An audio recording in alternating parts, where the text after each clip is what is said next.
প্রথম দেখায় মনে হবে বিশাল বড় জায়ান্ট স্ক্রিনে দেখানো হচ্ছে ব্রাজিল আর্জেন্টিনা বিশ্বকাপের কোনো ম্যাচ।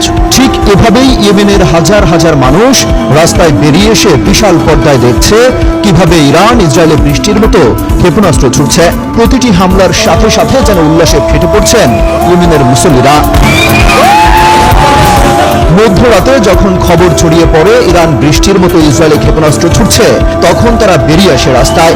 উল্লাস করতে করতে জড়ো হয় মূল শহরে। সেখানেই ব্যবস্থা করা হয় বড় পর্দার, যেখানে সবাই মিলে একসাথে উপভোগ করা হয় কিভাবে ইসরায়েলকে শায়েস্তা করছে তেহরান। এই উল্লাস যেন তাদের প্রতিশোধের ফোয়ারা হিসেবে ধরা দিয়েছে। এতদিন পান থেকে চুন খসলে কারণ অকারণে ইয়েমেনের নিরীহ বাসিন্দাদের বাড়িঘরে হামলা চালিয়ে আসছিল ইসরায়েল। তাদের সেনা দিয়ে স্থল অভিযানও চালানো শুরু করেছিল।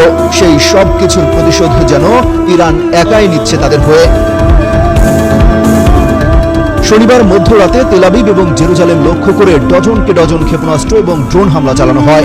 এই হামলা চলমান থাকবে বলেও ঘোষণা দেওয়া হয় তেহরানের পক্ষ থেকে। পরিস্থিতি এমন ভয়াবহ রূপ নিতে পারে সেই আন্দাজ আগেই করেছিলেন ইসরায়েলের গোয়েন্দারা। তাই তো আগে ভাগেই জরুরি অবস্থা জারি করে বাসিন্দাদের নিরাপদে সরিয়ে নেওয়া হয়।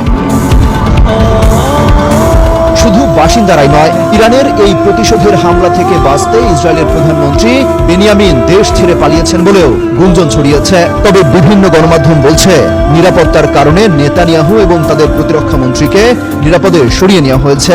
সেখান থেকেই গোটা পরিস্থিতির উপর নজর রাখছেন তিনি।